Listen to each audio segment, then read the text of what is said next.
जितने लोग रुकते हैं, कथा के पंडाल में जितने लोग रुकते हैं, मेरा चैनल वालों से, न्यूज़ वालों से, उनसे निवेदन है, जब वो यहाँ से 7 दिन बाद जाएं तो उन रुकने वालों से उनके मन की बात पूछना कि 7 दिन जो कथा के पंडाल में रुके, उनको 7 दिन में एक ना एक दिन शंकर के आने का, शंकर के जाने का और शंकर की प्राप्ति का अनुभव हुआ कि नहीं हुआ, उनसे पूछो।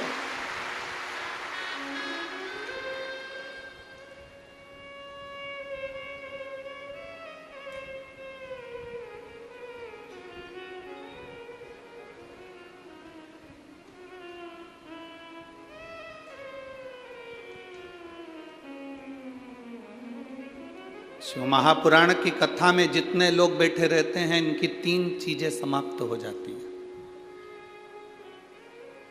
बहुत ध्यान से सुनना। शिव महापुराण की कथा में जो कथा सुनने के लिए आता है, 7 दिन 5 दिन, उसकी 3 चीजें समाप्त हो जाती है कथा सुनने पर। पहला, उसकी भूख। घर पर जितनी भूख लगती होगी, कथा के पंडाल में उतनी भूख नहीं लगती।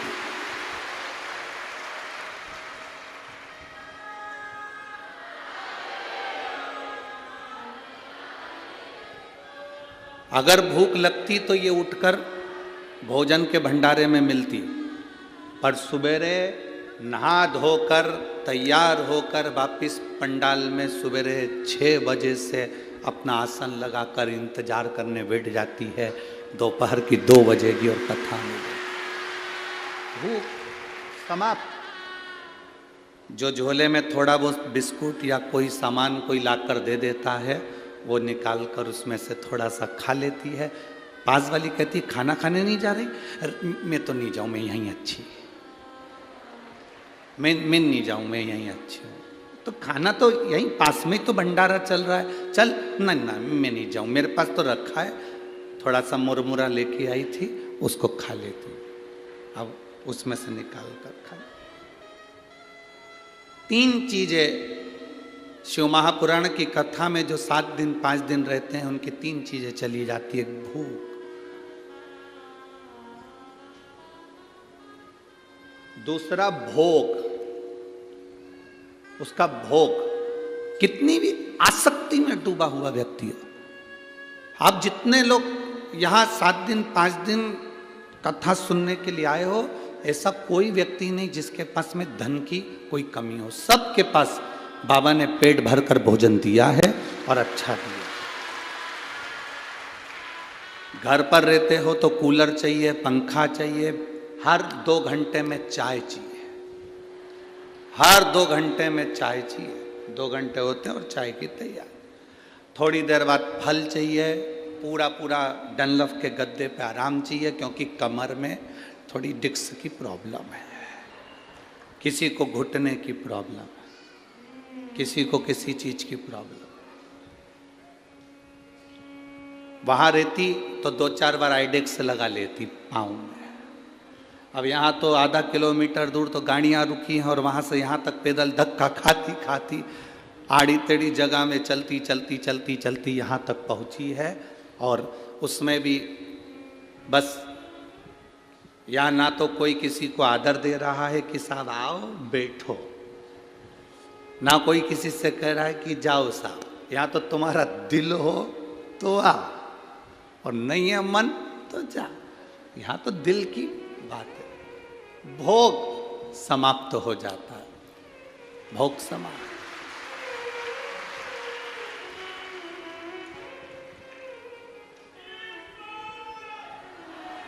तीसरे नंबर पर शिव पुराण सुनने पर भोजन हमारा जो करने की, हमारी जो घर में आराम से चाय, अचार, ठेसा, सिंगदाने की चटनी और पूरन पोली और आमठी और फिर सिमैया की खीर, ये सब जो तुम्हें 2-1 दिन में कुछ ना कुछ याद आ ही जाता है कि आज ये बना लो, आज वो बना लो, वो बना लो।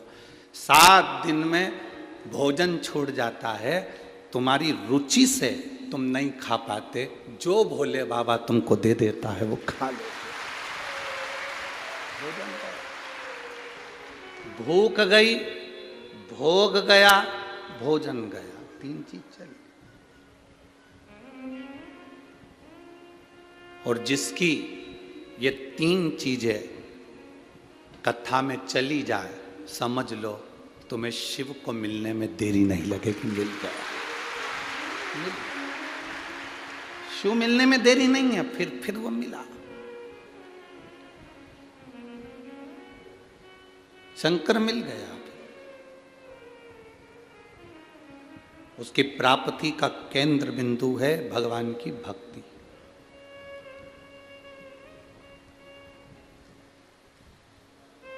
दर्शन का मतलब ये नहीं कि हम शिवालय में जा रहे हैं, दर्शन का मतलब ये नहीं कि हम मंदिर जा रहे हैं, दर्शन का मतलब ये नहीं कि हम संत के दरवाजे जा रहे हैं। दर्शन का मतलब है जो हमारे पास में है, हमारी बहू हो, उसकी अच्छाई हमें जिंदगी भर देख रहे हैं। हमारी सास है, उसमें अच्छाई जिंदगी भर देख रहे हैं। हमारे बच्चों की अच्छाई जिंदगी भर देख रहे हैं। अपने रिश्तेदारों की अच्छाई जिंदगी भर देख रहे हैं। तुम जब अपनी आंख से अच्छा देखना चालू कर दो तो समझ लेना तुम्हें मंदिर जाने की जरूरत नहीं है, तुमने दर्शन प्रभु का कर लिया। बुरा जो देखन में चला, बुरा न मिलिया कोई। संसार में बुरा है ही नहीं कोई, क्योंकि अपने से बुरा कौन हो गए बता।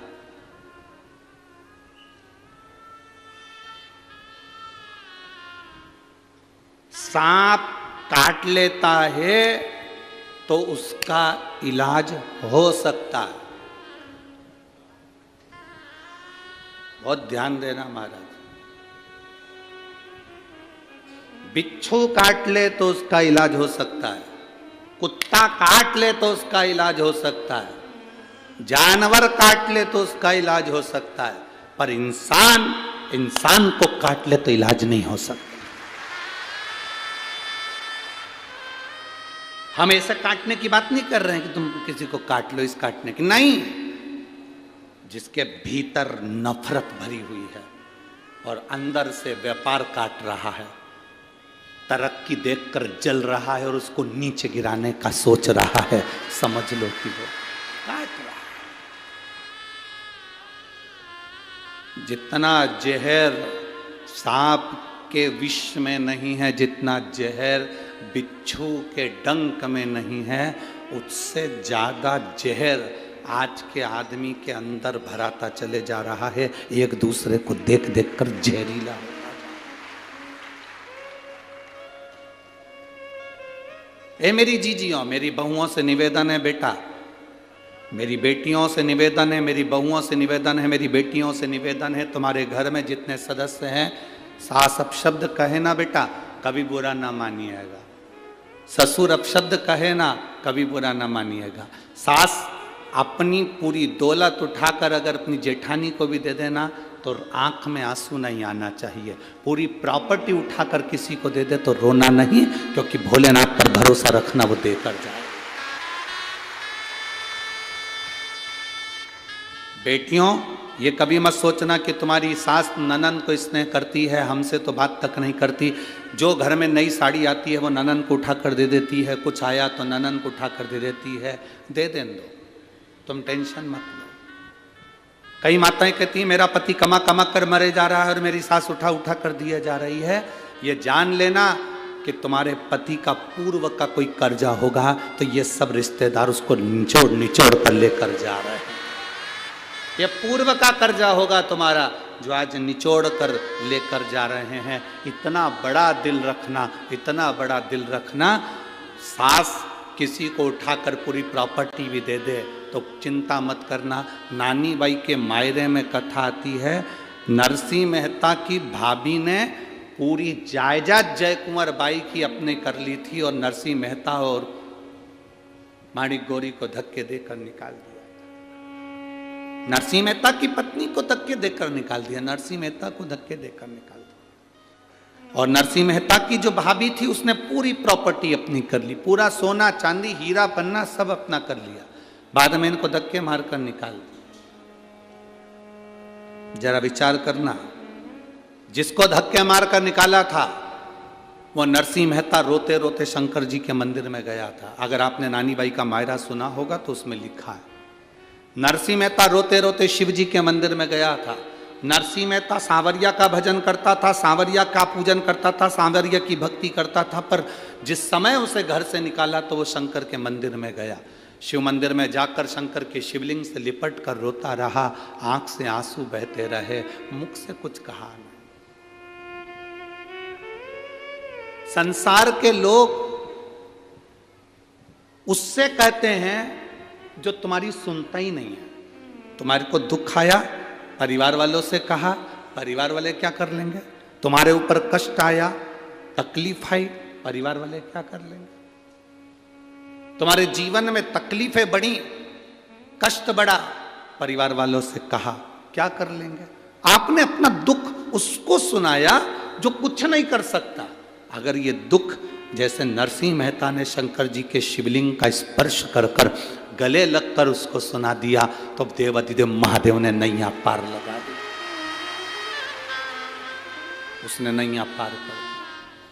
सारी प्रॉपर्टी नरसिंह मेहता के बड़े भाई ने रख ली, बड़ी भाभी ने रख ली, नरसिंह मेहता को धक्के देकर निकाल दिया। शंकर जी के मंदिर में नरसिंह मेहता पड़ा रहा। समय आया, नरसिंह मेहता के लिए शिव जी प्रसन्न हो गए।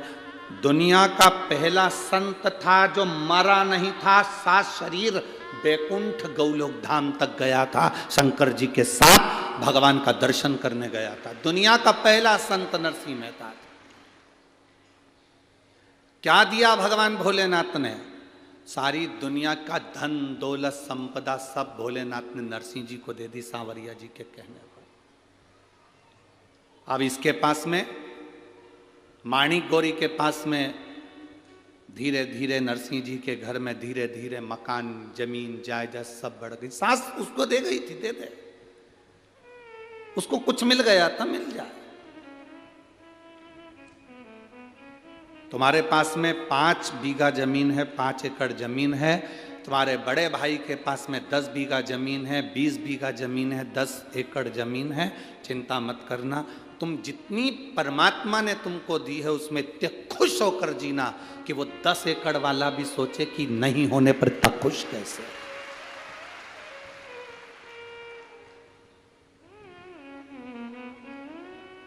आज हमारे वो सूरत वाले सोमानी जी आए थे तो वो कह रहे थे, गुरुजी एक हमारी पास वाली में कोई पड़ोस में रहती है और वो बहुत साधारण है, बहुत साधारण, बहुत दुखी है, शायद जिंदगी में सबसे ज्यादा दुखी वही है। उसने शिव जी का नाम लेकर अपने बच्चों को पालने के लिए, परिवार को पालने के लिए थोड़ा बहुत मठरी और ये चकली और नमकीन का काम चालू करा। उसने ये भेजा है गुरुदेव। पर गुरुजी सोमानी जी कह रहे थे सूरत वाले कि इतना दुख था, पहले रोती थी। शिव महापुराण की कथा सुनने के बाद उसने एक संकल्प ले लिया शंकर जी के मंदिर में कि आज के बाद किसी के सामने नहीं रोऊंगी, रोऊंगी तो मेरे महादेव के पास में जाकर रो।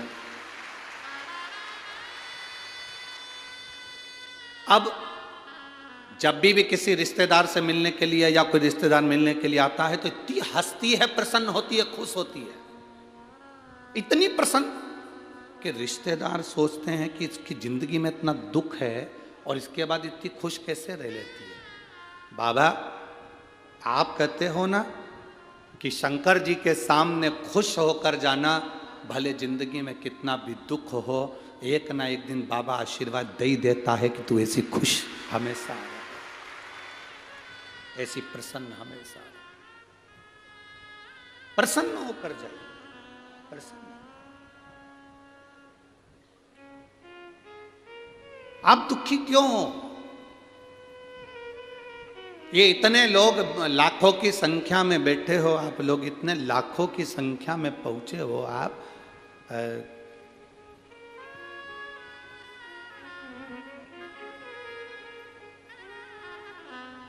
कल सरकारी आंकड़े के हिसाब से 4 से 5 लाख लोग कल की कथा में, पहले दिन की कथा में पहुंचे थे। 5 लाख लोग कल की कथा में पहुंचे थे और आज उससे ज्यादा यहां पहुंचे हो आप।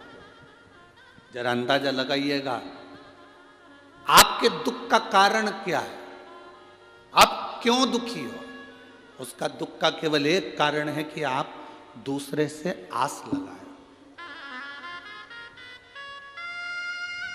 और यहां शिव पुराण कहती है, आशाइक राम जी से दूजी आशा छोड़ दे, नाताइक राम जी से दूजा नाता तोड़ दे।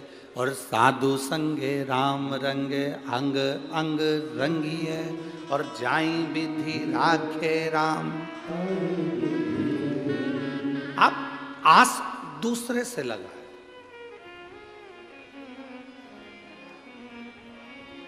जिस दिन आपने आस लगाना दूसरे से बंद कर दी और केवल ये जान लिया कि मुझे अब दूसरे से कोई आस नहीं है, सास आस लगा कर बैठी है अपने बच्चों से, मेरा बेटा बड़ा होगा, मेरा ध्यान रखेगा, मेरी बहू आएगी गरम रोटी खिलाएगी। अब वो गरम रोटी खिला रही है कि गरम डंडा खिला रही है, आस ज्यादा लगा ली थी इसलिए ऐसा हुआ। आस नहीं लगाती ना, पहले से ये विचार कर लेती कि भगवान मुझे भोलेनाथ जी ऐसा रखना कि मरते दम तक मेरे शरीर में वो बल रखना कि मैं भोजन बना सकूं, अच्छे से तेरा भोग लगा सकूं और स्वयं भी खा सकूं। बाबा से आपको यह प्रार्थना करना चाहिए कि मेरे शरीर को मरते दम तक ऐसा बना कर रखना कि मुझे किसी की जरूरत ना पड़े। पर तुम आस लगा कर बैठी हो, मेरी बहू आएगी मुझे गरम रोटी देगी, मेरी बहू आएगी ऐसा होगा, मेरा बेटा ऐसा करेगा, पोता ऐसा करेगा, रिश्तेदार ऐसा करेंगे। घर में शादी आई तो मन में आ गया मेरे मायके वाले मायरा इतना सारा लेकर आएंगे, इतना मायरा लेके आएंगे, और मालूम पड़े 4 साड़ी लेकर आ गए तो दिल टूट गया। क्यों इतनी आस लगा कर बैठे हो दूसरे से।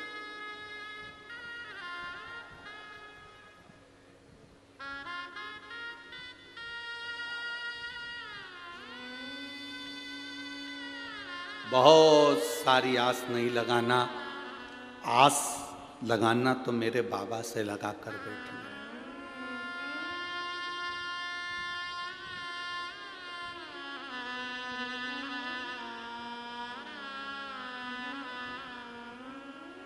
कुंडलियां, जितनी पत्रिका आप दिखाते हो, जितनी कुंडली आप दिखाते हो, बताने वाला कितना भी विद्वान होगा हम उसको प्रणाम करते हैं, मना नहीं। पर बताने वाले की कुंडली फेल हो सकती है, दिखाने वाले की पत्रिका फेल हो सकती है, पर यह पक्का है कि महादेव की कृपा कभी फेल नहीं हो सकती। महादेव की कृपा कभी फेल नहीं।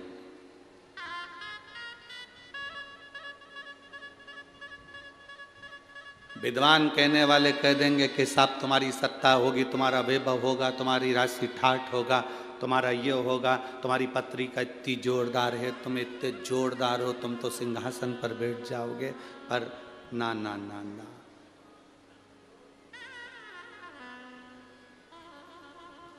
घड़ी हाथ में तुम बांध सकते हो, घड़ी तुम पहन सकते हो, पर घड़ी सही करने की जवाबदारी तुम्हारी नहीं है। घड़ी तो घड़ी की दुकान पर लेकर जाना पड़ेगी। जलगांव में किराने की दुकान पर घड़ी ठीक हो जाती होगी, हमारे यहाँ तो नहीं होती। होती है इधर किराने की दुकान पे घड़ी ठीक? जम के तो बोलो। कपड़े की दुकान पे ठीक होती है क्या? सोने की दुकान पे ठीक होती है क्या? टाइल्स की दुकान पे ठीक होती है क्या?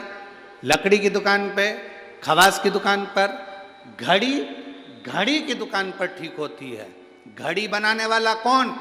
एक एक वेद, एक एक पुराण, एक एक शास्त्र को उठाकर देखना। समय, घड़ी, पल, नक्षत्र, काल सब महादेव ने बनाया है। इसलिए अपनी घड़ी बिगड़े, समय बिगड़े तो महादेव के पास चले। घड़ी बेकार हो जाती है, दुकान वाले के पास लेकर पहुंच जाते हैं, साहब ये घड़ी बेकार हो गई, जरा देखना। उसने सेल डालकर देखा, नहीं चल रही, तो उसने कहा साहब थोड़े दिन पटक कर जाओ, कम से कम 5 दिन या 7 दिन पटक कर जाओ, 7 दिन के बाद आकर तुम घड़ी ले जाना। देखो भैया मेरी घड़ी बड़ी कीमती है। उसने कहा बिल्कुल चिंता मत कर, तुम घड़ी मुझे दो। उसने उठाई घड़ी को और तुम्हारे सामने ढक्कन खोल के अंदर से मशीन निकालकर एक इतनी बड़ी कटोरी में पेट्रोल डालकर उस घड़ी की मशीन को डाल दिया। देखा कि नहीं देखा तुम लोगों ने? अरे बोलो तो जम के, देखा ना? इतनी बड़ी कटोरी में घड़ी की मशीन को निकालकर उसमें डुबो दिया। और उसने कहा कितने दिन में घड़ी दोगे? 5 दिन या 7 दिन तो लगेगा। किसी किसी की घड़ी 5 दिन में दे देता है, किसी किसी की घड़ी 7 दिन में दे देता है। डाल तुम आते जाते पूछे क्यों घड़ी ठीक हुई क्या? अभी लगेगा, 2-4 दिन और लगेगा। घड़ी को फिर पानी उसमें पेट्रोल में डाल के रखा, घिसा, सही करा, 7 दिन में घड़ी ठीक हो गई। आया, लाओ साहब घड़ी दो। उसने कहा लो साहब घड़ी चालू चालू। उन्हें कानों में लगा कर देखा, टुक टुक टुक टुक टुक टुक टुक टुक चल रही है, चल पूरी सुई हिल रही है। लाओ साहब घड़ी चालू।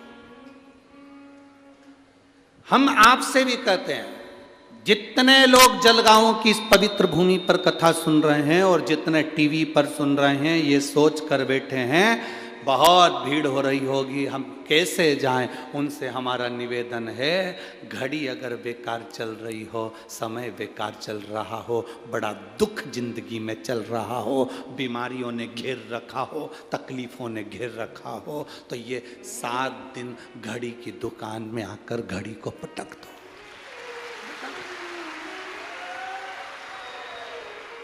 7 दिन ये घड़ी की दुकान में घड़ी को पटक दो। 7 दिन तक इस आत्मा को, शरीर को, चित्त को, वृत्ति को, मन को पटको। हाँ, किसी किसी की घड़ी 7 दिन में ठीक हो जाए, किसी की 5 दिन में। जलगांव वालों को 7 दिन मिले हैं।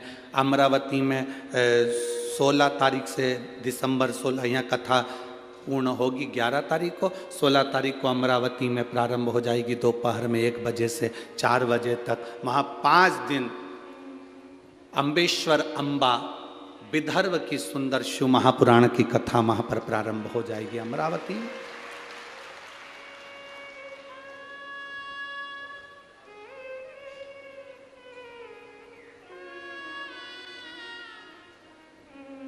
जो अपनी समय को यहां नहीं दे पाए वो वहां दो। अपना समय परमात्मा को देने का। एक पत्र आया, शकुंतला गोले, धवली जिला बड़वानी, मोबाइल नंबर ये है। मैं बाबा का क्या वर्णन करूं, मेरी शादी को 16 साल हो गए थे। ऐसा कोई देवी देवता नहीं था जिसके दरवाजे पर हमने धोख ना लगाई। मुंबई से लेकर भोपाल तक, इंदौर तक, दिल्ली तक का कोई हॉस्पिटल नहीं जिसमें हमने इलाज ना करवाया। बाबा ने हमको बहुत दिया और हमने इलाज में पैसा भी खूब लगाया, पर संतान का सुख नहीं हुआ। 16 साल निकल गए।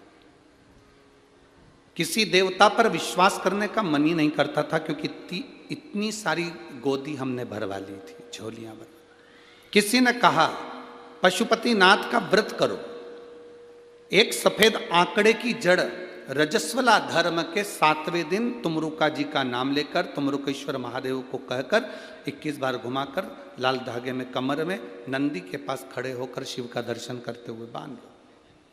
बाबा का मैं क्या गुणगान करूं। देवता देते हैं पल्ला झाड़ कर और महादेव देता है छप्पर फाड़ कर।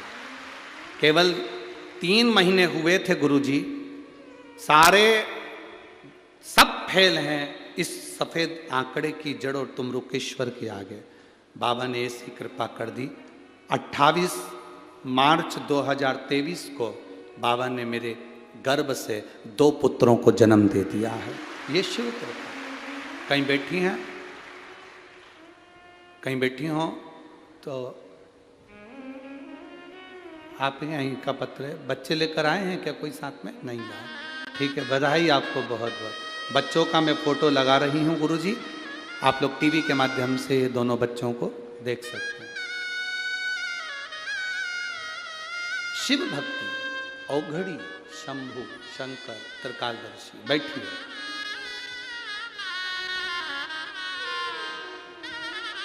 इतनी जल्दी हिम्मत नहीं हारना हमको। हम संसार के आगे जाकर रोते हैं ना, तो संसार वाले आंसू नहीं पोंछ सकते। हम दुनिया के लोगों से जाकर आस लगाकर बैठते हैं, इसलिए हमें दुख मिलता है।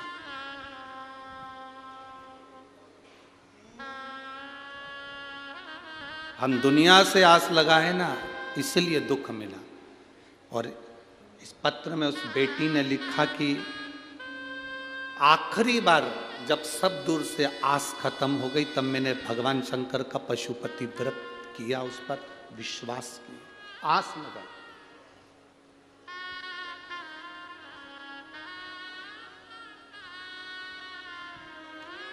अब किसी दूसरे से आस नहीं लगाई थी आपने, आस लगाई उस देवाधिदेव महादेव से। आस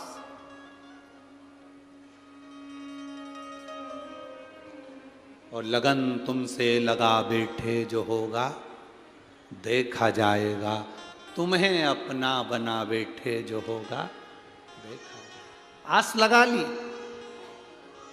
और बाबा ने वो आस फिर तोड़ी नहीं, बाबा ने वो आस फिर छोड़ी नहीं, फिर वो बाबा ने आस निभाई। थोड़ा बहुत तो मेरा बाबा देता ही नहीं है।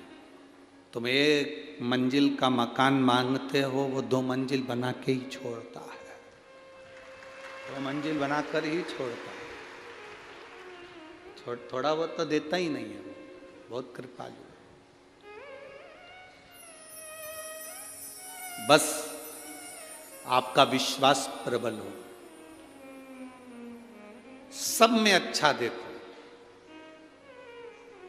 कोई तुमसे कहे कि दर्शन का मतलब क्या होता है, तो आप उसको कह देना दर्शन का मतलब होता है सब में अच्छा देखना, हम किसी में बुरा ना देखें।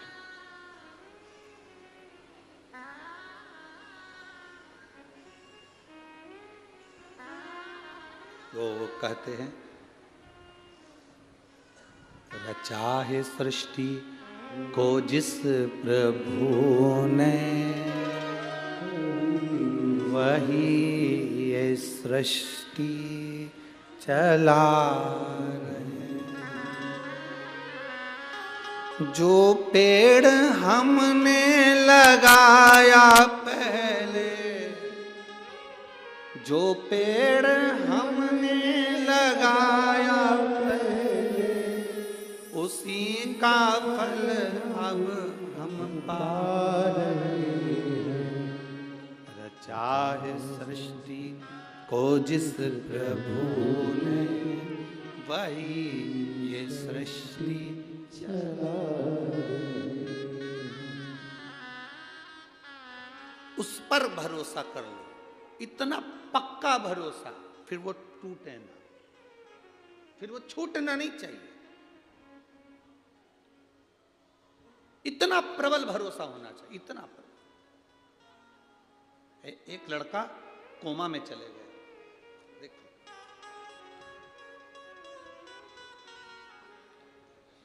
मेरा नाम कांता संजय बागुल है, मैं जलगांव की निवासी हूं। मेरा मोबाइल नंबर ये है, कहीं बैठी हैं हाथ हिला सकती हैं। अगर कहीं बैठी हो, मेरा नाम कांता संजय बागुल है, मैं जलगांव की निवासी हूं। मेरा मोबाइल नंबर ये है, कहीं बैठी हो तो हाथ हिला सकती है, कहीं पर बैठी हो तो हाथ हिला सकती हैं। मेरा नाम कांता संजय बागुल है, मैं जलगांव की निवासी हूँ। मेरा मोबाइल नंबर ये है। मैं कहना चाहती हूँ कि बाबा की कृपा क्या है।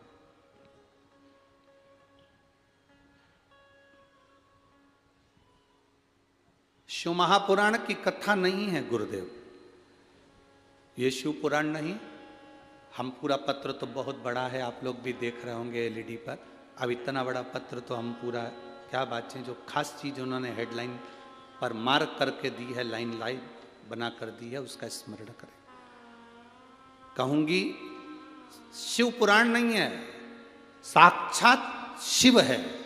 जो कथा में बोलते हैं वो बाबा सुनता है। ये निश्चित। गुरुदेव, 22 साल का मेरा लड़का है राहुल संजय बागुल, बहुत बड़ा शंकर की कथा का भक्त है। पर बाबा, आप कहते हो ना, दुनिया में सबको अपना अपना दुख आता है और वो काटना आपको ही है। छींक आपको आई है, आपको छींकना है। खांसी आपको आई है तो आपको खांसना। दुख आया आपको है तो आपको मिटाना।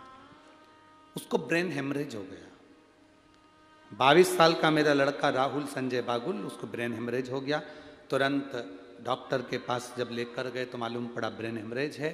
ऑपरेशन के लिए कहा गया। ऑपरेशन करने के बाद डॉक्टर ने कह दिया था कि हो सकता है ये कोमा में चले जाए और इसकी सुध चली जाए, ये जिंदगी भर पलंग पर पड़ा रहे।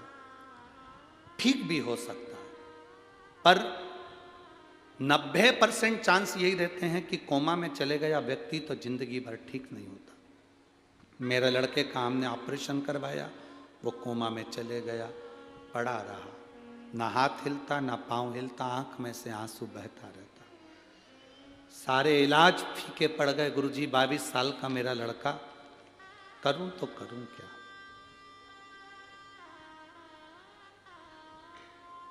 स्वयं डॉक्टर कह रहा है।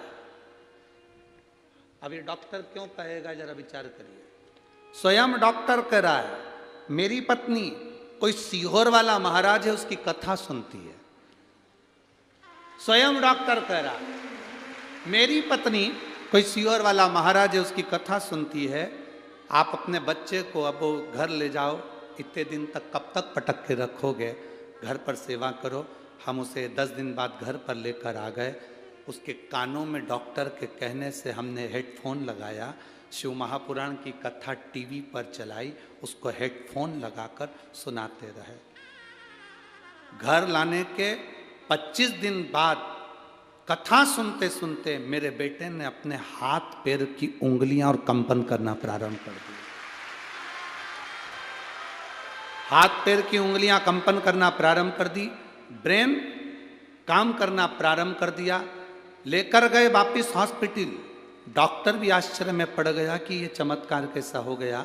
धीरे धीरे लड़का अपने आप उठना प्रारंभ कर दिया और बेटा ठीक हुआ। ये शिव की कृपा और घड़ी की कृपा। कहीं बैठे हो और अगर बच्चा यहाँ आया हो तो वो बेलपत्री लेने आ सकता है।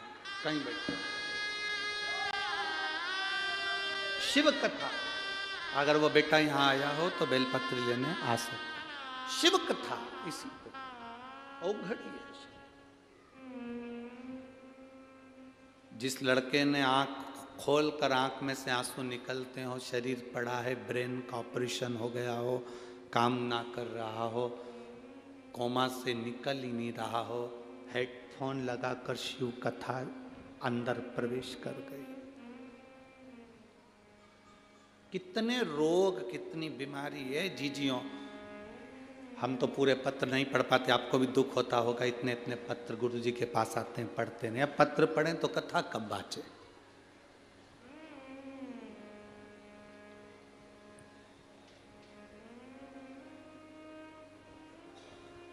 इतने पत्र पढ़ेंगे तो कथा कब बाँचे। ढेर सारे पत्र आप लोगों के आते हैं, सब यहीं छोड़कर जाते हैं। लोगों को दुख भी होता है, इतने सारे पत्र गुरुजी छोड़ जाते हैं, करें क्या उसका। हम भी प्रयास कर रहे हैं जल्दी से जल्दी। अब एक ऐसा, जितने पत्र हैं इन पत्रों को पढ़ा जाए। हम पूरा न पढ़ पाए तो बिठले सेवा समिति से एक ऐसा चैनल चालू करेंगे जिस चैनल पर इस पत्र को पढ़कर सुनाया जाएगा मोबाइल नंबर समेत।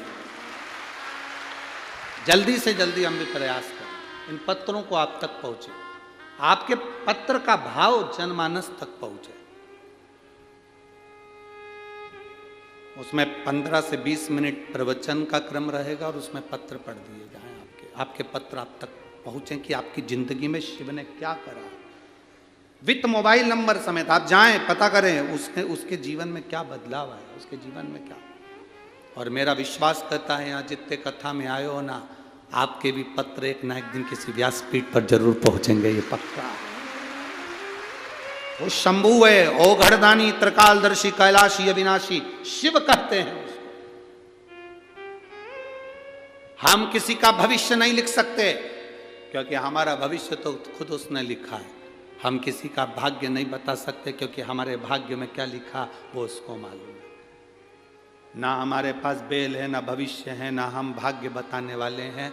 हम तो इतना जरूर कहते हैं कि बस हम उसके भरोसे हैं, तो आप भी उसके भरोसे हो जाओ, आप भी उसके भरोसे। दूसरे के आगे जाकर नहीं रोना, दूसरे से जाकर कभी दुख की बात नहीं करना। लोग हंसेंगे, ये दुनिया में रोती फिरती है, दुनिया में रो रही है। पहले तो खूब फूली फिरी, पहले तो खूब अपशब्द कहती थी, अब रो रही है। ना,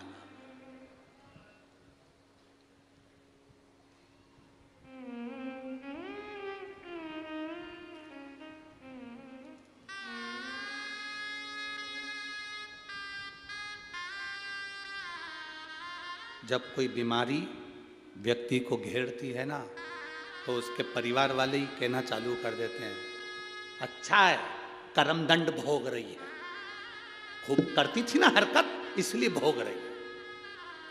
शिव महापुराण की कथा कहती है, तुम्हें किसी के कर्म को बखानने का हक मेरा महादेव नहीं देता है। मेरे महादेव ने तुम्हें किसी के कर्म को बखानने का हक नहीं दिया। आप दूसरे को कह रहे हो कि अच्छा है, भोग रही है, उसने ऐसा करा इसलिए। हो सकता है आपको भोगना पड़ जाए, फिर दूसरा कहेगा तो अच्छा लगेगा। ना कहिए, बल्कि भगवान भोलेनाथ जी से एक लोटा जल चढ़ाकर प्रार्थना करो, मेरे 3 घर छोड़कर कोई रहता है, उसके यहाँ पर बीमार है, मेरे बाबा मेरा आज का चढ़ाया हुआ जल उसके पति को ठीक कर दे, उसकी पत्नी को ठीक कर दे। एक बार शिव महापुराण की कथा में पहले कहा था, 1 लोटा जल हफ्ते में आप 1 लोटा जल भगवान को अपने लिए मत चढ़ाया करो, 1 लोटा जल हफ्ते में जो हमारी भारत की बॉर्डर पर खड़े हुए भारत के सैनिक हैं उनके लिए चढ़ाया। भारत की बॉर्डर पर खड़ा हुआ सैनिक के लिए 1 लोटा जल चढ़ना चाहिए। ये भारत की रक्षा में लगने वाला स्वास्थ्य कर्मी, चाहे डॉक्टर हो, चाहे पुलिस हो, चाहे कोई हो, वो अपनी सेवा देता है। कहीं ना कहीं किसी ना किसी रूप में उसकी भी जनहानि होती है। कोरोना जैसी महामारी में जब अपने रिश्तेदार अपने को छोड़ दिए, तब वो पोछा लगाने वाले, झाड़ू लगाने वाले, गरीब बड़े जो हॉस्पिटल में झाड़ू पोछा करते हैं, उन्होंने हमको दवाई खिलाई और हमारा उपचार किया, उनके लिए 1 लोटा जल चढ़ना चाहिए। सारे लोग अपने अपने घर में थे, पुलिस का एक एक व्यक्ति रोड पर तैनात था कोरोना काल में, और वो भी किसी का पति था, वो भी किसी का बाप था, वो भी तो खड़ा रहा। डॉक्टर अपना काम, नर्स अपना काम कर रही थी, कोई हॉस्पिटल से नर्स या डॉक्टर नहीं चले गए थे, उनके लिए भी 1 लोटा जल होना चाहिए। अपने लिए दुनिया जीती है, हम दूसरे के लिए तो जीना सीखे। मेरे शंकर भगवान दूसरे के लिए जिए। अगर खुद के लिए जिए होते तो अमृत पीते, पर सबके लिए जिए इसलिए विष पी गए और महादेव कहला गए। स्वयं खा लेना सुकृति है, छुड़ाकर खा लेना विकृति है, और बांट कर खाना ये मेरे भारत देश की संस्कृति है। अपने लिए तो दुनिया जीती है साहब, स्वयं के लिए जिए तो क्या जी।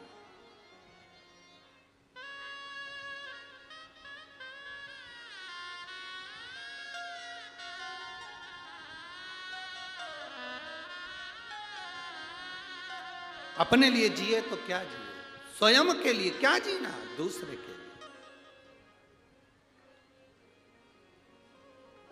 शंकर भगवान की कथा, आज कोई कह रहा था, गुरुजी आपकी कथा बहुत महंगी होती होगी, आपकी कथा बहुत महंगी होती होगी। हम उनसे कहते हैं कथा कभी महंगी नहीं होती, व्यवस्थाएं बहुत महंगी होती है। कथा महंगी नहीं होती है, व्यवस्था। टेंट लगाया, पंडाल लगाया, साउंड बुलाया, लाइट जलाई, जनरेटर चलाया, लोग आए, पानी पिलाया, भोजन कराया, व्यवस्था बैठने की, उठने की, खाने की, पीने की, रहने की, ये महंगी है। कथा महंगी नहीं होती, व्यवस्था महंगी होती है। कथा तो भगवान शंकर जो कुंभज ऋषि से सुने थे, कथा जो वेद व्यास जी ने कही थी, वो कथा आज तक महंगी नहीं हुई। कथा तो निरंतर चलती रहती है, व्यवस्थाएं महंगी हो जाती, करना पड़ती है। कितनी बड़ी टीम लगी है जलगांव की, यहाँ पर चौधरी जी से पूछे कोई यहाँ पर कि कितनी बड़ी टीम लगी होगी, कितने प्रशासन के लोग लगे हैं, कितना पुलिसकर्मी, चाहे वो यहाँ का नगर निगम, नगर पालिका, स्वीपर, ये वो, सेवादार, झाड़ू वाले, लाइट वाले, साउंड वाले, कितना टीम लगा, कितना। वो जगदीश से पूछो, भरत जी से पूछो, चौधरी जी से, उनको मालूम होगा। यहाँ पालक मंत्री जी बैठे हैं, इनसे पूछो कि व्यवस्थाएं करने में कितना कितना लगना पड़ता। व्यवस्थाएं करना बहुत कठिन। लाखों भक्त आते हैं और लाखों भक्त जाते हैं, शंकर के भरोसे आते हैं और शंकर के भरोसे जाते हैं। शिव के भरोसे आ रहे हैं, शिव के भरोसे जा रहे हैं, भगवान की भक्ति के साथ में। शिव महापुराण की कथा कर रही है। दर्शन को समझे हम, दर्शन की मूलता को समझे हम, दर्शन के महत्व को समझे हम कि दर्शन क्या है। दर्शन वो नहीं कि हम, दर्शन की मूलता वो नहीं है कि हम मंदिर में गए और दर्शन कर लिया। दर्शन की मूलता वो नहीं कि हम कहीं गए संत साधु का दर्शन कर लिया। दर्शन की मूलता वो नहीं कि हम तीर्थ गए और दर्शन कर लिया। दर्शन की मूलता वो है कि हम भगवान के उस स्वरूप को संपूर्ण जनमानस में देखें, भगवान के उस स्वरूप को संपूर्ण जनमानस, भगवान के स्वरूप को हम संपूर्ण जनमानस में देखें, वो दर्शन। महाराज, चप्पे चप्पे में है झांकी भगवान की, कोई सूझ वाली आंख ही पहचान।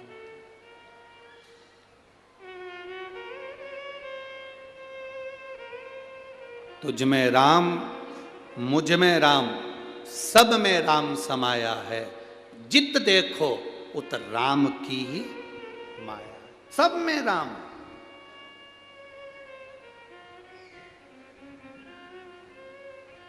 अब एक बात आपसे पूछें, ए जलगांव की जीजियों, उत्तर दोगी क्या?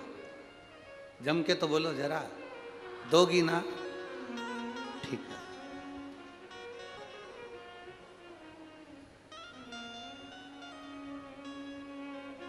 व्रत रखा तुमने, एक दिन भर भूखी रही, भोजन नहीं करा, पूजन करी, आराधना करी, कीर्तन करा, और घर में जितने लोग रह रहे हैं उनसे 24 घंटे झगड़ा करा, तो तुम्हें पूजन का फल मिल जाएगा क्या? जम के तो बोलो जरा, नहीं मिलेगा। अब एक बात आपसे और पूछें, उत्तर देते जाना है। तुमने मंदिर भी नहीं गए, भजन भी नहीं करा, उपवास भी नहीं रखा और कुछ नहीं करा, और घर में जो रह रहे थे, रोज लड़ती थी, आज मन करा कि आज मुझे किसी से, अब मैंने कथा सुन ली, अब मैं क्रोध नहीं करूंगी, किसी को अपशब्द नहीं कहूंगी। जो तुम मंदिर में जाकर पुण्य कमाते, वो पुण्य तुम्हें घर में मिलेगा कि नहीं मिलेगा? पुण्य तुम्हें घर में मिलेगा।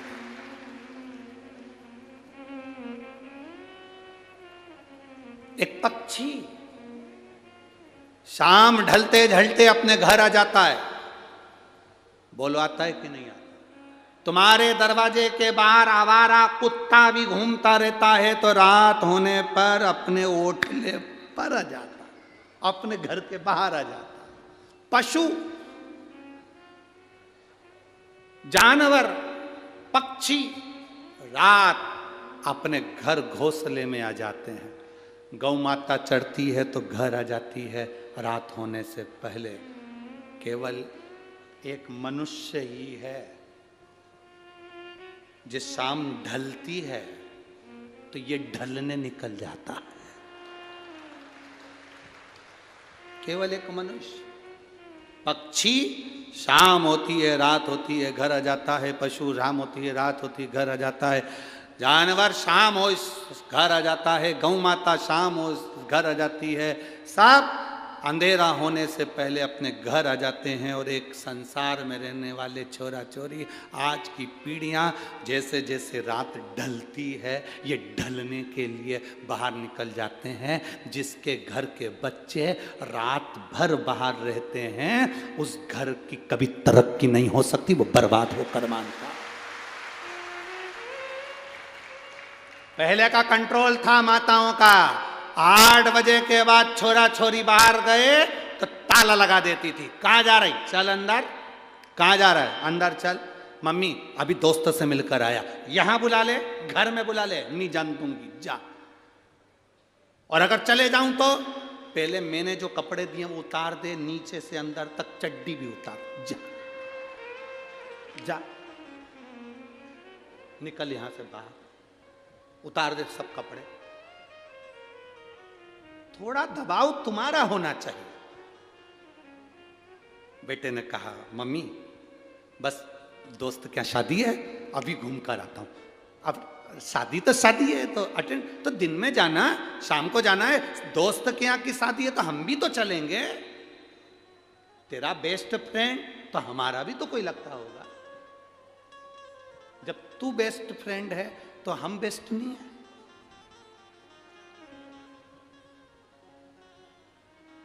घर में माँ बाप हैं और नए नए लड़का लड़की रोड पर गाड़ी के बोनट पे केक रख के हैप्पी बर्थडे टू यू मना रहे हैं।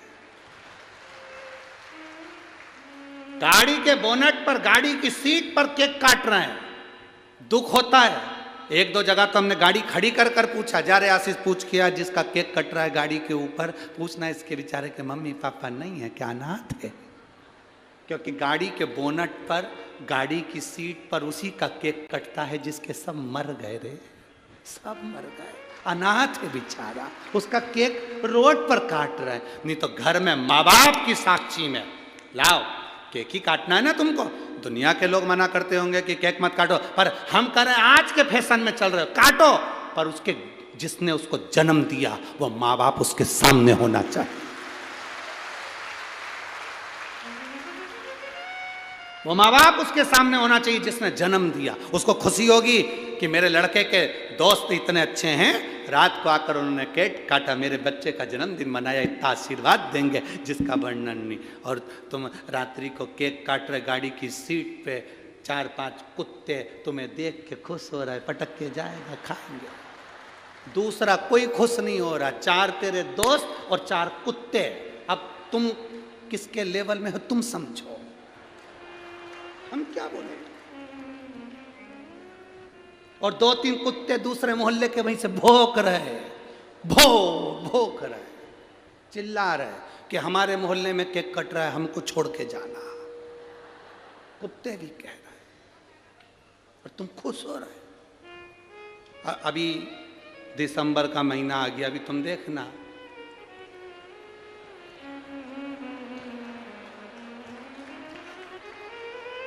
अभी तुम देखो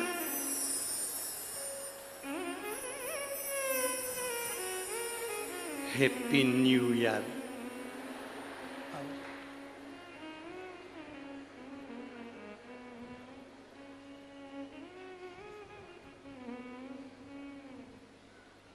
क्या करें,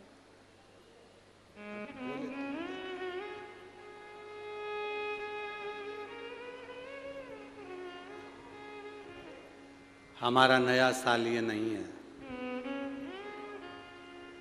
हमारा नया साल चैत्र महीने का जो आनंद है, जिसमें मेरे राघव जी प्रकट होते हैं, वो नया वर्ष है, वो नया वर्ष। और अब की बार तो आप लोगों के जोगनी खुशी होना चाहिए कि हमारे भारत की भूमि के अवध के राजा 22 जनवरी को बैठ रहे हैं।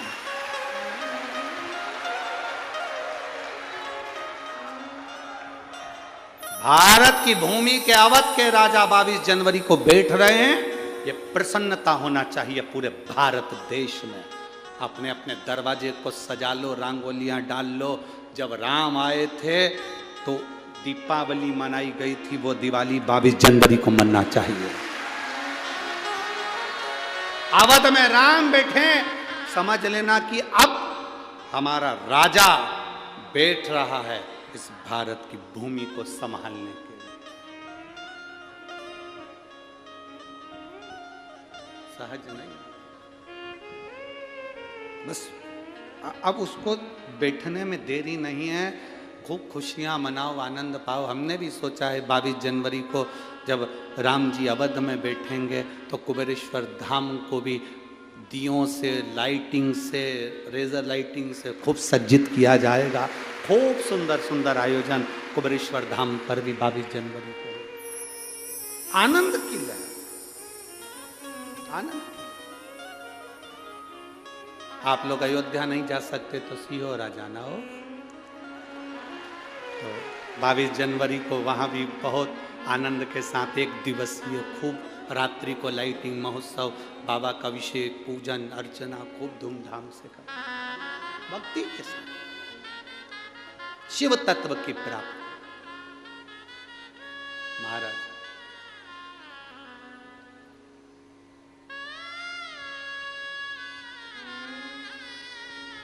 और चारों तरफ जय जय घोष हो, आनंद की अनुभूति हो। रंग रंग रंग रंग पांडुरंग विठला, रंग रंग रंग रंग पांडुरंग विठला, रंग रंग पांडुरंग विठला, रंग पांडुरंग रंग रंग विठला, रंग पांडुरंग रंग रंग विठला। आओ से ओ विठला मेरे श्याम विठला, ओ विठला मेरे श्याम विठला, रंग रंग पांडुरंग रंग रंग विठला, रंग रंग पांडुरंग रंग रंग विठला। ओ विठला मेरे श्याम विठला, ओ विठला मेरे श्याम विठला, श्याम विठला घन श्याम विठला, श्याम विठला घन श्याम विठला।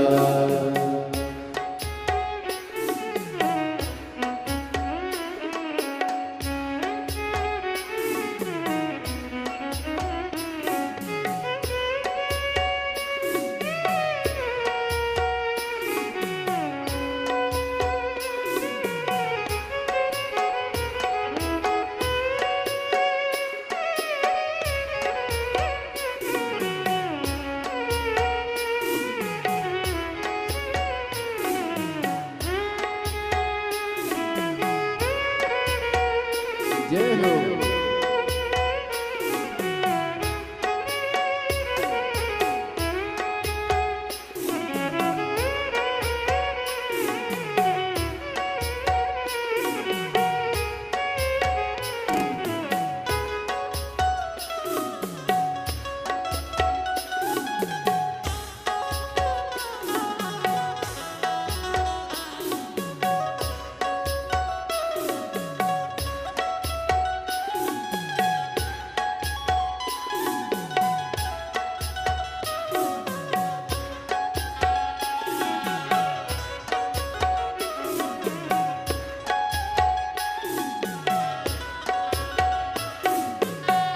पंढरीनाथा रुक्मणी समेता, पंढरीनाथा रुक्मणी समेता, पंढरीनाथा रुक्मणी समेता, पंढरीनाथा रुक्मणी समेता।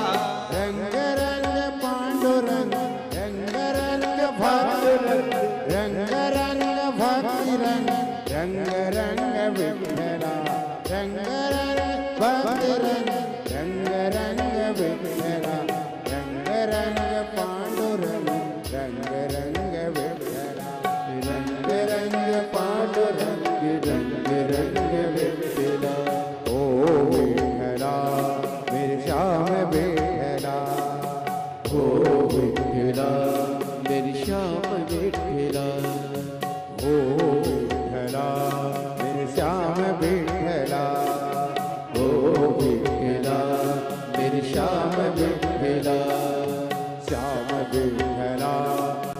घनश्याम विठला, श्याम विठला, घनश्याम विठला।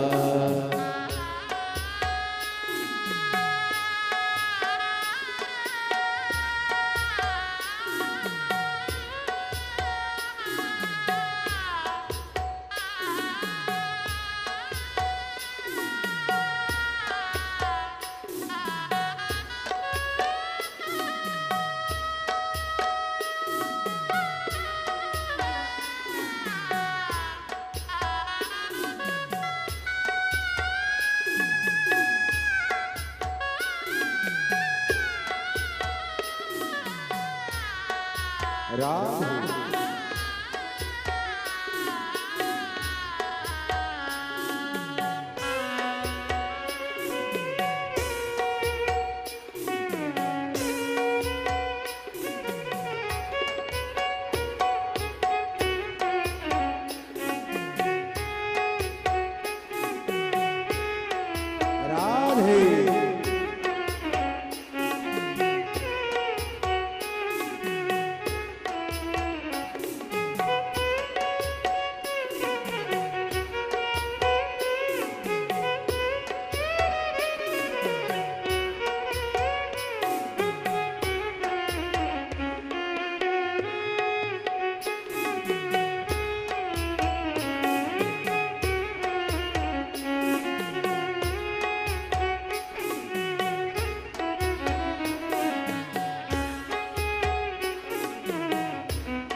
पंडलपुर में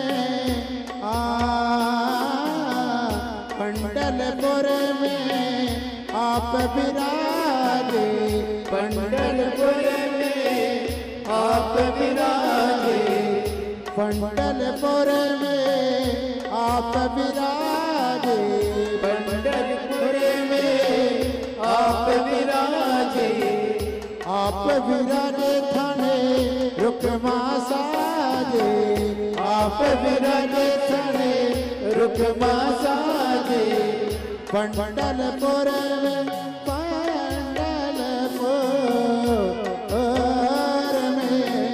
पंडलपुर में आप विराजे, पंडलपुर में आप विराजे, आप विराजे थाने रुकमा साजे, आप विराजे थाने रुकमा साजे, रंग रंग भक्त रंग रंग रंग विठला, रंग रंग भक्त रंग रंग रंग विठला, रंग रंग पांडुरंग रंग रंग विठला, रंग रंग पांडुरंग रंग रंग विठला।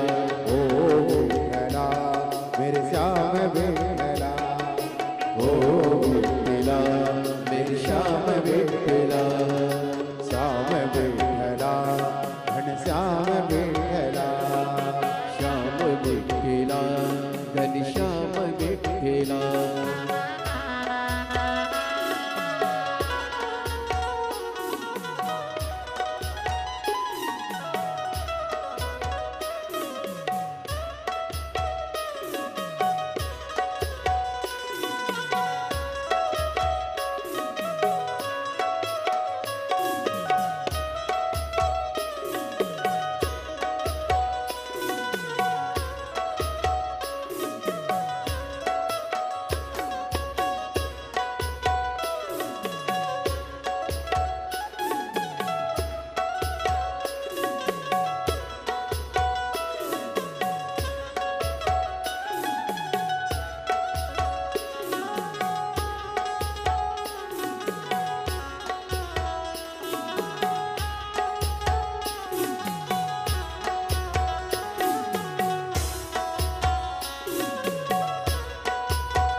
अवधपुरी में आप विराजे, अवधपुरी में आप विराजे, अवधपुरी में आप विराजे, अवधपुरी में आप विराजे, आप विराजे थाने सीता साजे, आप विराजे थाने सीता साजे, अवधपुरी में आप विराजे, अवधपुरी में आप विराजे, रंग रंग भक्त रंग, रंग रंग भक्त रंग, रंग रंग विठ्ठला, रंग रंग पांडुरंग, रंग रंग विठ्ठला, रंग रंग पांडुरंग, रंग रंग विठ्ठला, रंग रंग पांडुरंग,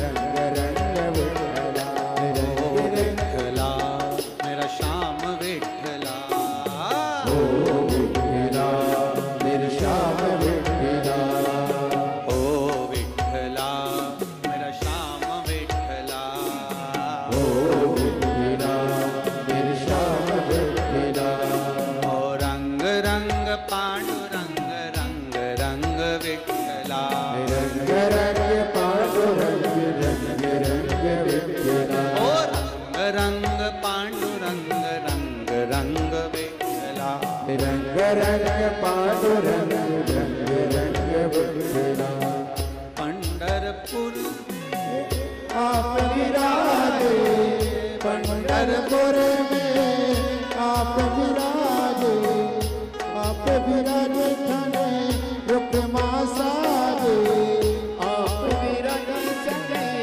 रुक्मा साजे, पंढरपुर में आप विराजे, पंढरपुर में आप विराजे, आप विराजे थाने रुक्मा साजे, आप विराजे संगे रुक्मा साजे, रंग रंग भक्त रंग, रंग रंग विठ्ठला, रंग रंग भक्त रंग, रंग रंग विठ्ठला, ओ विठ्ठला मेरा श्याम विठ्ठला, ओ विठ्ठला मेरे श्याम विठ्ठला, श्याम विठ्ठला मेरा श्याम विठ्ठला,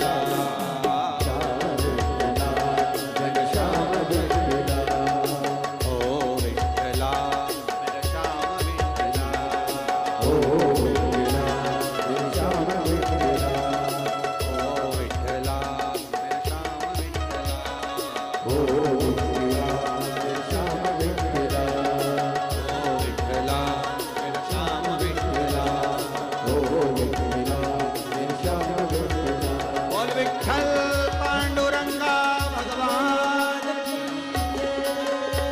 हर हर महादेव। अपने स्थान पर बैठकर भगवान शिव जी से अपने मन की बात बड़े भाव के साथ दिल से बाबा से प्रार्थना करिए। भाव से बाबा से हृदय की बात दिल से प्रार्थना।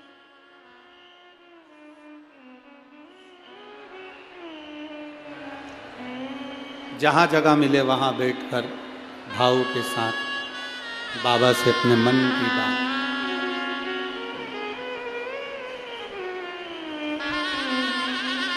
जितने कार्यकर्ता खड़े हैं वो भी बैठकर बाबा से प्रार्थना करो। बार बार ये मौका जलगांव नगर में नहीं मिलता। बहुत दिल से आपके आसपास में भी कोई खड़ा हो तो उससे कहो। इस प्रार्थना को करने के लिए दूर दूर से लोग यहाँ कथा के पंडाल में आते हैं और अपने मन की बात बाबा से कहकर जाते हैं। मौका मिला है, आप भी बाबा से अपने मन की बात भाव के साथ, दिल के साथ, हृदय के साथ कहें।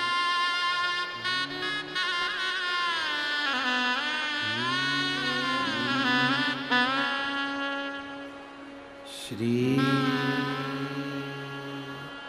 शिवाय नमस्तु। श्री शिवाय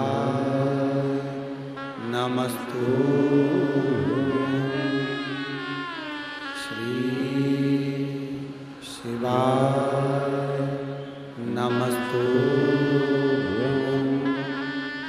श्री शिवाय नमस्तुभ्यं। श्री शिवाय नमस्तुभ्यं।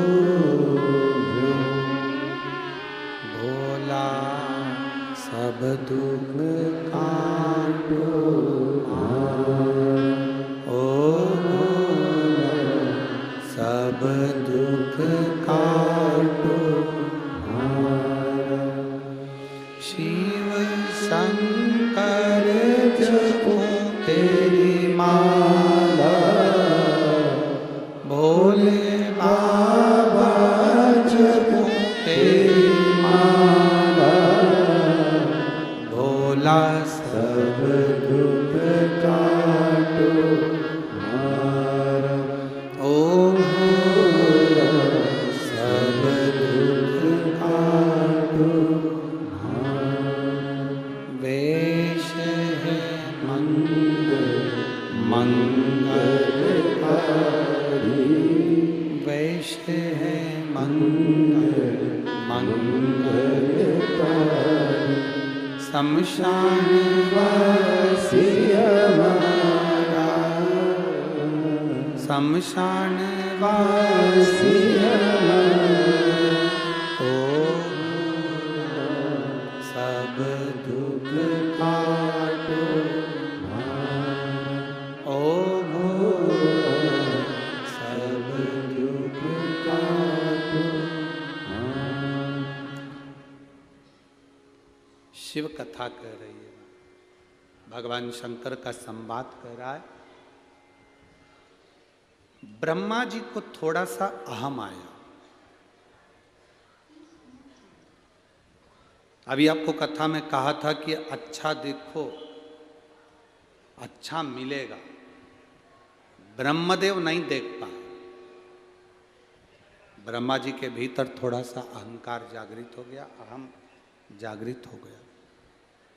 ब्रह्मदेव के भीतर अहंकार। भगवान विष्णु से पूछा, रिटर्न बढ़ाओ। भगवान विष्णु से पूछा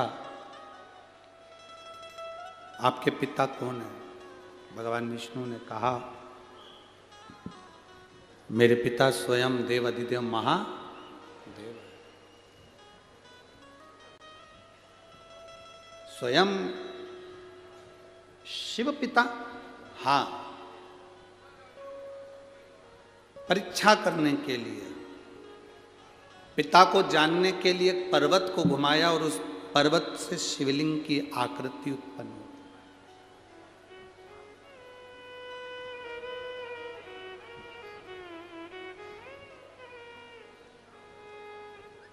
पर्वत से शिवलिंग की आकृति उत्पन्न हुई।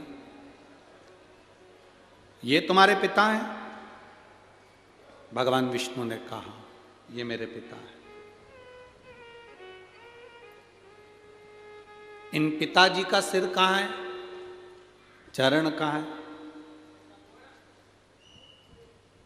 व्यर्थ के प्रश्न व्यक्ति को बर्बाद की ओर लेकर जाते हैं। बर्बादी की व्यर्थ के प्रश्न। कोई अच्छे प्रश्न हो ना तो कोई बात नहीं, अगर कोई व्यर्थ के प्रश्न करे तो फिर तो बेकार।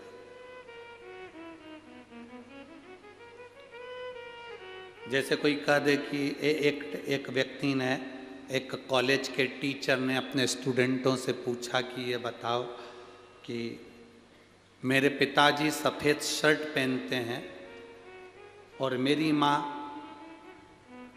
सफ़ेद चावल बनाकर खाती है,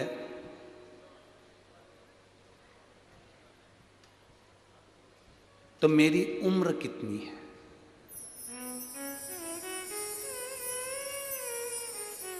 प्रश्न क्या है? प्रोफेसर ने, टीचर ने प्रश्न किया स्टूडेंट से, बच्चे से, मेरे पिताजी सफ़ेद शर्ट पहनते हैं और मेरी माँ सफ़ेद चावल पकाकर खाती है, बनाकर खाती है तो मेरी उम्र कितनी है? बताओ स्टूडेंट, बताओ बच्चों। अब बच्चे चुप हो गए। उसमें से एक बच्चा खड़ा होकर बोला, सर आपकी उम्र 40 साल है। आपकी उम्र 40 साल है। सर खुश हो गए, सही निर्णय दिया आपने, सही उत्तर दिया। आप कैसे जानते हो कि मेरी उम्र 40 साल हो गई? उस बच्चे ने कहा, सर हमारे पास में 3 घर छोड़ के एक लड़का रहता है, उसकी उम्र 20 साल है, वो आधा पगला है।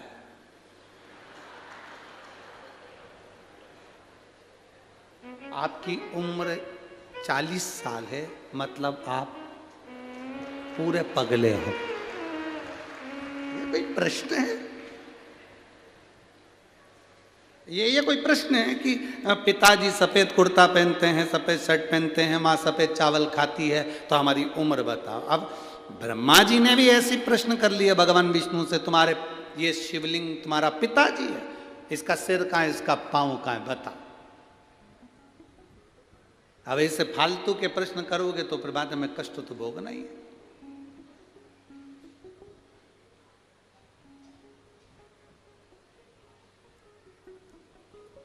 बहुत लोग संसार में से बहुत सारे लोग हैं जो बहुत व्यर्थ के काम कर रहे हैं और बहुत व्यर्थ की बातें करते हैं, बहुत व्यर्थ,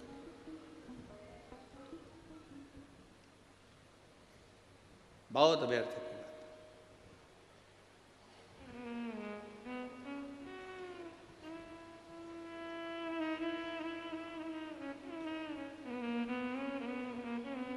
अब ब्रह्मा जी ने जैसी कहा तो भगवान विष्णु ने कहा, ये मेरे पिता हैं, जिस शिवलिंग का तुम दर्शन कर रहे हो ये मेरे पिता हैं। आपसे निवेदन है, जब शंकर के शिवालय में जाना, शंकर के मंदिर में जाना, शंकर के शिवालय में जब दर्शन करने जाना, तो ये सोचकर कभी मत जाना कि ये शंकर हैं, सोचकर ये जाना कि ये मेरे पिता हैं और मैं इनसे अपने दिल की बात करने के लिए जा, ये मेरे पिता हैं, इनसे मैं अपने दिल की बात, अपने हृदय की बात करने के लिए जा रहा हूं, ये मेरे पिता हैं।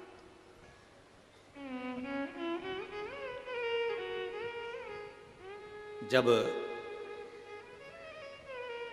हम कथा में रोज कहते हैं ना कि जब कथा पूर्ण हो, आप लोग इतनी इतनी दूर से आते हो, 200-200 500-500 रुपये खर्च करके आते हो, समय निकाल कर इतनी दूर पहुंचते हो, बड़ी मुश्किल से ट्रैफिक में से निकल कर यहाँ पहुँचे हो, तो हम हमेशा कहते हैं जब आरती पूर्ण हो, कर्पूर गौरम हो, आरती होने के बाद भूमि को प्रणाम कर कर उसकी रज अपने हृदय से लगाकर उसको प्रणाम कर कर फिर जाओ। क्यों? शिव महापुराण की कथा में वेदव्यास जी लिख रहे हैं, भगवान शंकर स्वयं तुमरुका जी से कहते हैं, सुनो तुमरुका, जहां शिव महापुराण की कथा होती है, जब तक कथा चलती है शिव महापुराण की उस कथा में देवादिदेव महादेव कहते हैं, मैं कैलाश के समेत वहां पर विराजमान रहता हूं, वहां मैं स्वयं हूं, मैं स्वयं वहां पर विराजमान हूं। जब हम कथा पूर्ण होती है, आरती पूर्ण होती है, कर्पूर गौरम करुणावतारम संसार सारम भुजगेंद्रहारम, जब हम बोलते हैं, प्रणाम करते हैं, भूमि को नमन कर कर रज लगा कर जाते हैं, तो जीवन का कल्याण कर देती है। जीवन का एक पत्र आया है,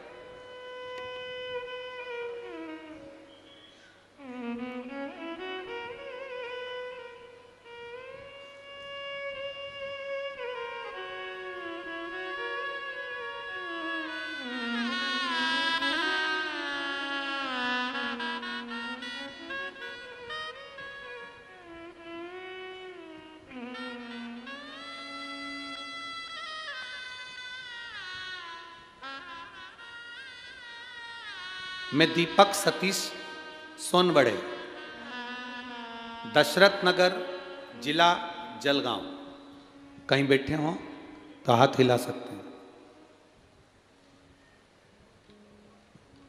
कहीं बैठे हो तो हाथ हिला सकते हैं। मोबाइल नंबर मेरा ये है, मैं दीपक सतीश सोनवड़े, दशरथ नगर, जिला जलगांव। लाइन लिखिए उन्हें, आप लोग पत्र चैनल के माध्यम से हमारे साथ में पढ़ सकते हैं। एलईडी पर पत्र दिख रहा होगा, आस्था चैनल वाले आस्था चैनल पर पढ़ सकते हैं। मोबाइल नंबर मेरा ये है, मैं दीपक सतीश सोनवड़े, दशरथ नगर, जिला जलगांव। लुटा दिया संसार काशी वाले ने, कर दिया माला माल काशी वाले ने। गुरुजी लोग कहते हैं पंडाल में कथा सुनने से क्या होता है, वहां बैठकर श्री शिवाय नमस्तुभ्यम मंत्र बोलने से क्या होता है, कथा पूर्ण होने पर रज को अपने हृदय से लगाकर जाने पर क्या होता है। मैं बोलता हूँ जो मंत्र बोलकर पंडाल में व्यासपीठ के सामने जो बोला जाता है वो दुनिया में कहीं नहीं हो सकता, वो यहाँ होता है। वह सब यहाँ होता है। गुरुदेव, मेरे भाई पिछले 2 साल से बैंक की नौकरी के लिए प्रयास कर रहे थे। कई समय से वो बैंक की नौकरी का एग्ज़ाम भी दिए थे, पर उनका कभी रिजल्ट नहीं आया। गुरुदेव, सभी रिजल्ट कभी नहीं आए। मैंने उनसे कहा चल पंडाल में शिव पुराण की कथा है, वहाँ पर थोड़ा बहुत जो लोग कचरा पटक कर चले जाएं उसको उठाकर बोरी में भरकर कहीं साइड में रख देना, सेवा करना, जितना बन सके लोगों को पानी की बोतल भर के दे देना, पिला देना, जैसा बन सके उतनी सेवा करना। जब कथा चले 3 घंटे, एक जगह पर जहाँ जगह मिले वहाँ बैठकर सुन लेना। मेरे भाई ने मेरा कहना माना, मेरे साथ पंडाल में कथा सुनने के लिए आया। कल कथा का प्रथम दिन था। शाम के 4 बजे जब पंडाल में श्री शिवाय नमस्तुभ्यम का जाप आपने पहली बार, आप गुरुजी टीवी पर देखना, पहला जाप आपने 4 बजे कराया था। शायद आज भी पहला जाप 4 बजे ही हुआ है, ठीक है। कल आपने प्रथम जाप 4 बजे कराया था। जाप करते समय मेरे भाई ने और मैंने अपने भाई के नौकरी के लिए बाबा से प्रार्थना करी थी। गुरुदेव, 1 जनवरी 2022 को मेरे भाई ने एक एग्ज़ाम दिया था बैंक का। कल मेरा भाई शाम को 4 बजे जाप करा और वहीं जाप करने के 20 मिनट बाद कॉल आ गया कि तुम्हारा ज्वाइनिंग लेटर घर पहुंच गया। मैं बाबा को यहाँ धन्यवाद देने के लिए आई हूँ। ये शिव है। आप पत्र को अपने उस पर पढ़ सकते हैं। मैं दीपक सतीश सोनवड़े, दशरथ नगर, जिला जलगांव। मेरा मोबाइल नंबर ये है। मेरा ज्वाइनिंग लेटर मुझे मिल गया। ये शिव कृपा, योग घड़ी, शंभु शिव तत्व है। उससे जो कहा वो सुना। एक पत्र बड़ा सुंदर आया।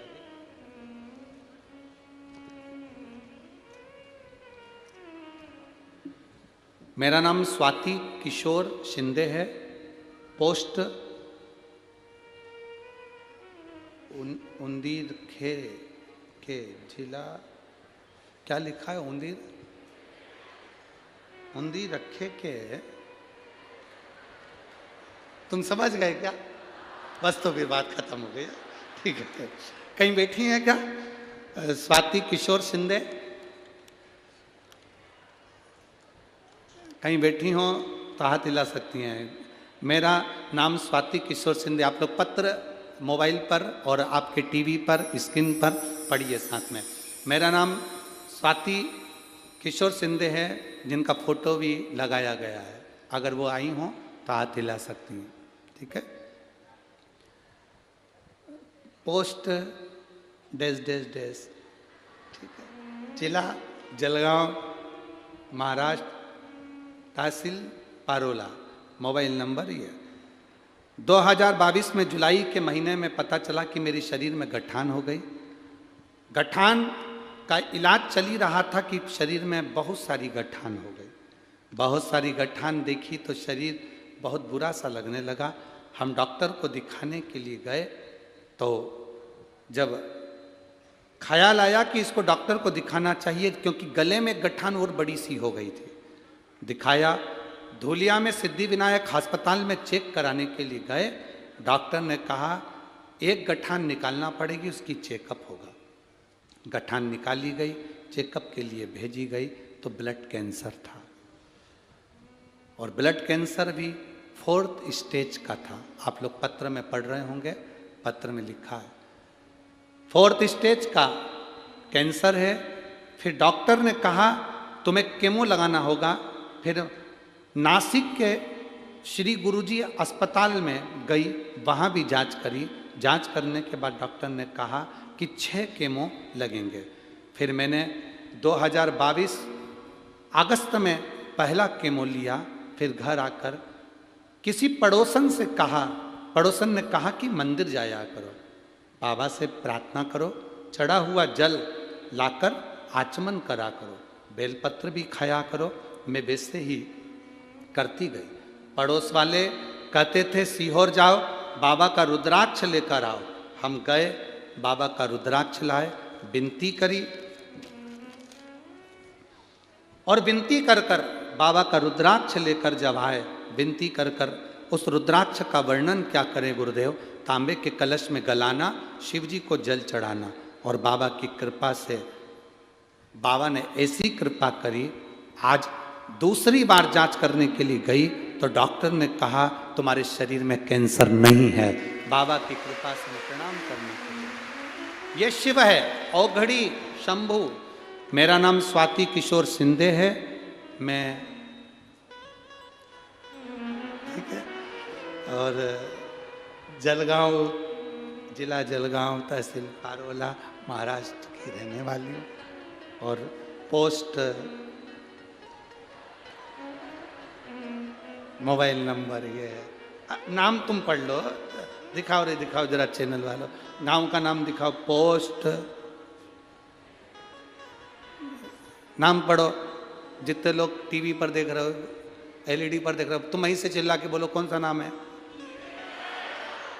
उन्दी।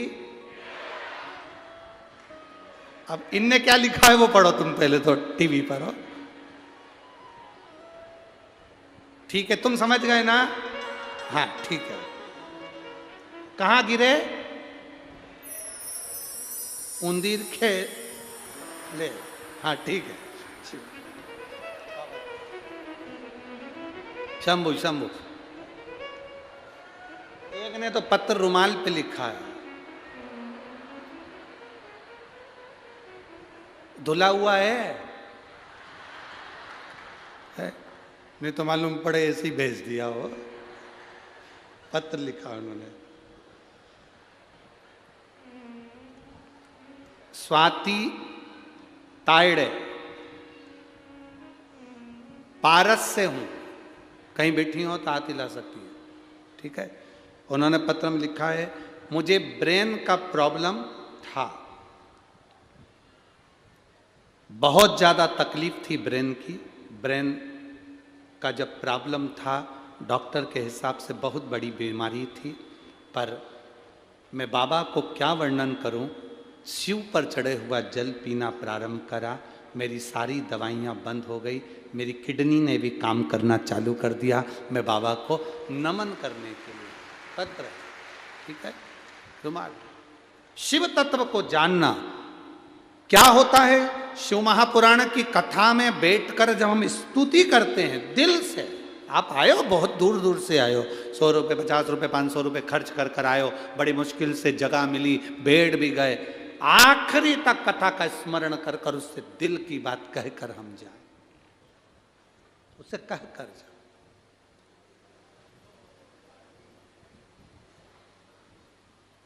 कई लोगों को चिंता भी रहती है एकदम सब छूटेंगे तो गाड़ियां ट्रैफिक में फंस जाएगी, थोड़ा जल्दी निकल लें।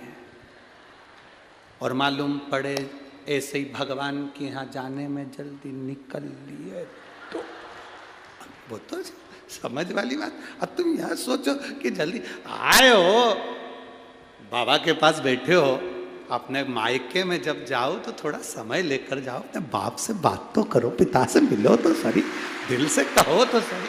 ठीक है, समय लग सकता है, पर यहाँ तो चौधरी परिवार ने यहाँ पर प्रसाद की व्यवस्था भी करी, तुम तो आराम से खाओ पियो,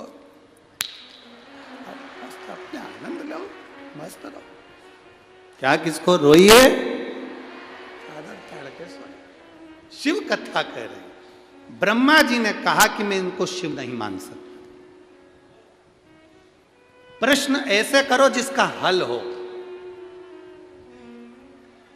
और जिसमें विवाद खड़ा हो जाए ऐसे प्रश्न ही मत करो। जिसमें विवाद खड़ा हो ऐसे प्रश्न क्यों करना। पत्नी पति से कह दे मैं कैसी लग रही, अब ये विवाद खड़ा करने वाला प्रश्न है। वो तो कहीं कहीं का पति हो जो कह दे कि बहुत अच्छी लग रही, एकदम जोरदार हीरोइन जैसी लग रही, तो बहुत जोरदार। वो तो कहीं का सिर खराब पति हो और तुमने कह दिया मैं कैसी लग रही, और वो कह दे ऐसी लग रही जैसे हरी घास में भैंस चर रही, तो फिर वो दिक्कत दे जाए। फिर ऐसी तो तुम ऐसा प्रश्न करो ही काय को कि मैं कैसी लग रही, क्यों काय प्रश्न ही मत करो। ब्रह्मा जी ने प्रश्न किया कि ये तुम्हारे पिता हैं? भगवान विष्णु ने कहा मेरे पिता।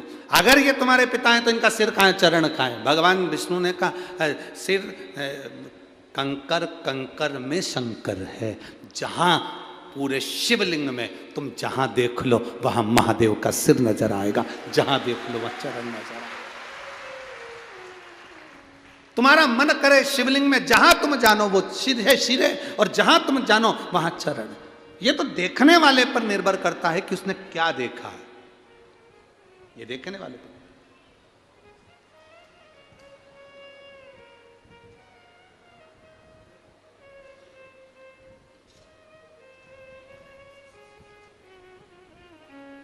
एक व्यक्ति ने हमसे पूछा धूलिया में कि गुरुजी ये बताओ कि मैं भाग्यशाली हूं कि नहीं हूं।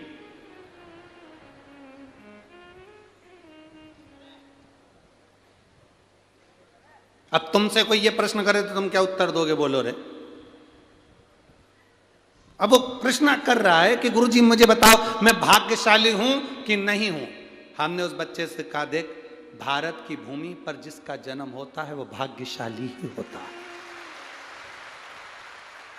अगर भारत की भूमि पर जन्म लिया है तो तुम भाग्यशाली हो, और कहीं जन्म ले लेते तो फिर हम भी नहीं कहते कि तुम भाग्यशाली। जो भारत की भूमि पर जन्म लेता है, भारत माँ की गोद में पैदा होता है, भारत माँ की गोद में खेलता कूदता बड़ा होता है, भारत माता की गोद में रहकर सनातन धर्म की ध्वजा को लेकर चलता है, वो भाग्यशाली ही होता है। वो भाग्यशाली है जो भारत माँ की गोद में रहने के बाद भारत माता के गौरव को बढ़ा रहा हो, भारत माता के सनातन धर्म को आगे बढ़ा रहा हो। वो भाग्यशाली है जो भगवान की अविरल भक्ति में डूबा हुआ हो, और भगवान की भक्ति में डूबकर अपने परिवार को, नातों को, रिश्तों को, कुटुंब को, कबीले को चला रहा है। हम कभी ये नहीं कहते तुमसे कि तुम अपना घर छोड़